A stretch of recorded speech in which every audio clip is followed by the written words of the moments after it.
নতুন আরো একটা ভিডিওতে আপনাদের সবাইকে অনেক অনেক প্রীতি শুভেচ্ছা সালাম জানাচ্ছি বন্ধুরা। আশা করি যে যেখানে আছেন সুস্থ আছেন, ভালো আছেন। আপনাদের মধ্যে অনেকেই আমার চুলের আপডেট জানতে চাচ্ছিলেন। আপনারা হয়তো অনেকেই জানেন যে আমি দ্বিতীয় দফায় হেয়ার ট্রান্সপ্লান্টেশন করিয়েছি। প্রথম দফায় তুরস্কে করিয়েছি, দ্বিতীয় দফায় তুরস্কে, এবং দ্বিতীয় দফার পরে মোটামুটি আজকে 6 মাস চলছে। সো আজকের এই ভিডিওতে আমি আপনাদেরকে 6 মাস পরের আমার চুলের কি অবস্থা সেটা দেখাবো। আপনারা হয়তো নিশ্চয়ই একটু দেখতে পাচ্ছেন। আমি আরও কাছে এনে দেখাবো যথারীতি, কিন্তু তার আগে আমি কিছু কথাবার্তা বলে নিই এই হেয়ার ট্রান্সপ্লান্টেশন সম্পর্কিত। সো আপনাদের মধ্যে অনেকেই মানে হয়তো টাকলু আছেন আমার মতো, মানে আমি তো আর এখন টাকলু নাই, ঠিক আছে। যাদের মানে আমার মতো খারাপ অবস্থা ছিল বা আছে এখন পর্যন্ত, অনেকে হয়তো আপডেটটা জানতে চান, অনেকে হয়তো সিদ্ধান্ত নিতে পারছেন না যে হেয়ার ট্রান্সপ্লান্টেশন করাবেন কিনা, বা আপনাদের অনেক সময় অনেক মানে আত্মীয় স্বজন বা ওয়াইফ বা গার্লফ্রেন্ড অনেক সময় হয়তো জানতে চান, মানে সবার জন্যই, মানে মেয়েরা তো নিশ্চয়ই ভিডিওটা দেখবেন। সো আপনারা যদি কোনো মেয়ে এই ভিডিওটা দেখে থাকেন চুলের আপডেট, তাও আপনারা হয়তো অনেক সময় আগ্রহ নিয়ে দেখেন। সো যদি দেখেন তাহলে কমেন্টে জানাতে পারেন। আর যারা আপনারা আমার মতো টাকলু আছেন বা ছিলেন, তারাও কমেন্ট করে জানাতে পারেন যে আমার এখন চুলের অবস্থা দেখে আপনাদের কেমন মনে হচ্ছে, আমাকে কি আর টাকলু বলা যাবে কিনা।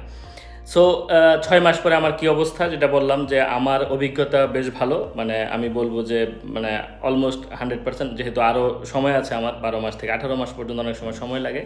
সো আমি এই মুহূর্তে আসলে চুলের যত্নে কি করছি আপনাদেরকে একটু বলতে চাই। আমি মূলত এখন মেডিসিন, যেটা আমি আগের ভিডিওতে বলেছিলাম, 2 ধরনের মেডিসিন আমি ইউজ করছি। একটা হচ্ছে ফিনাস্টেরিড আর একটা হচ্ছে মিনক্সিডিল। আপনারা জানেন যে এই দুইটা মেডিসিন আসলে চুলের যত্নে মানে বেশ বহুল ব্যবহৃত সারা দুনিয়া জুড়ে। সো আপনাদের যদি আসলে কারো মানে আতঙ্ক থাকে, ভয় থাকে ফিনাস্টেরিড নিয়ে, কারণ জানেন যে ফিনাস্টেরিডের কিছু কিন্তু সাইড ইফেক্ট আছে। সো আপনারা আরেকটা মেডিসিন ইউজ করতে পারেন, সেটা ফিনাস্টেরিড কিছুটা আছে, মিনক্সিডিল কিছুটা আছে, সেটা লিকুইড মানে ট্রপিক্যাল, আপনাদের মানে মুখে খেতে হবে না।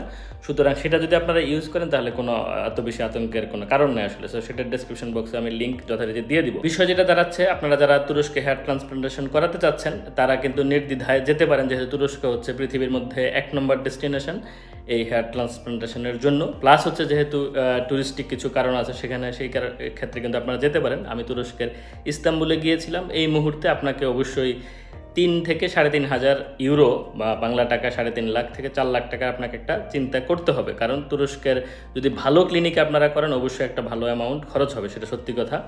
আর বাংলাদেশেও কেউ কিন্তু 80-90 টাকা পর্যন্ত পার গ্রাফট নেয় আসলে। সো সেই ক্ষেত্রেও কিন্তু 3 লাখ 3.5 লাখ টাকা বাংলাদেশেও ভালো জায়গায় করলে বাংলাদেশে 2.5 লাখ 3 লাখ 3.5 লাখ টাকা পর্যন্ত খরচ হতে পারে।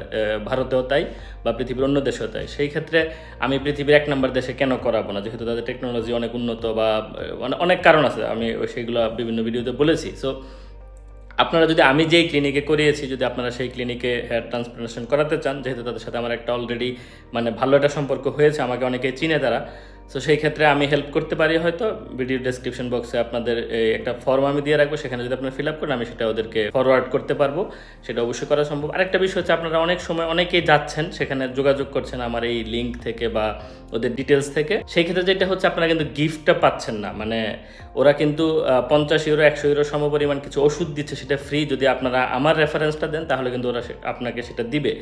আমাকে ওরা বললো যেটা, যে অনেকেই আসে কিন্তু আমাদেরকে না বললে আমরা তো আসলে ধরে সবাইকে এক্সট্রা গিফট দিব না, ঠিক না।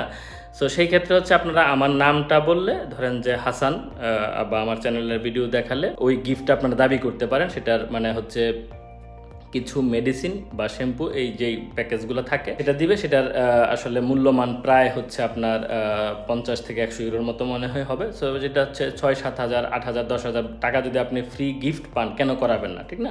বা আমার রেফারেন্স দিয়ে আপনারা বলতে পারেন যে একটু কম টম নাও, সেটা তো বলতে কোনো অসুবিধা নেই, ঠিক না। 100 ইউরো যদি কম নেয়, 200 ইউরো যদি কম নেয়, তাহলে কিন্তু বেশ, মানে যদিও তারা দামাদামি করে না, বাট তারপরেও আপনারা কিন্তু সেটা বলতে পারেন, একটু কম পেলে খারাপ কি।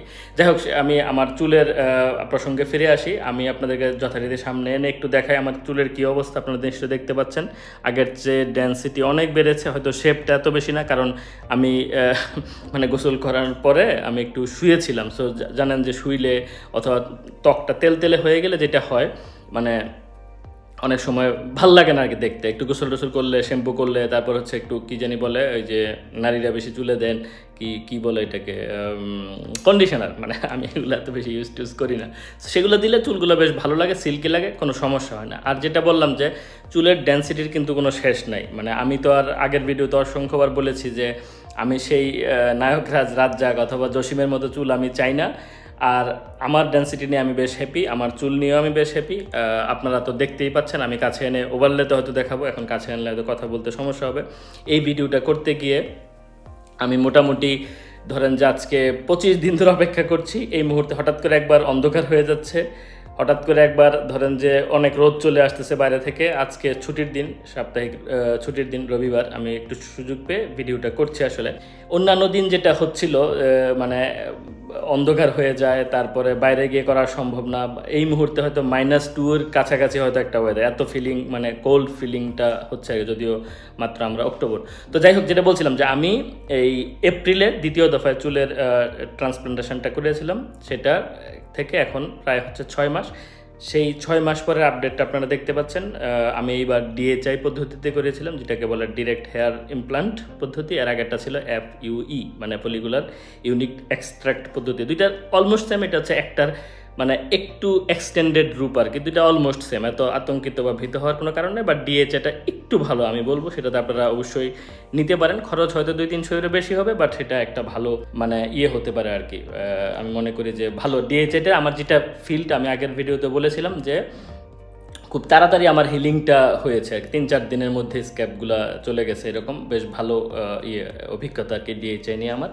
সো আপনারা কিন্তু চোখ বন্ধ করে এটা করতে পারেন, কোনো সমস্যা নাই। মানে অনেক সময় আপনারা অনেক সময় জানতে চান যে কোনো পার্শ্ব প্রতিক্রিয়া আছে কিনা, কোনো ধরনের মানে আছে কিনা, সমস্যা আছে কিনা। আসলে আমার সত্যি কথা হচ্ছে কোনো ধরনের সমস্যা আমি ফিল করি নাই, একদম জিরো, মানে একেবারে নর্মাল।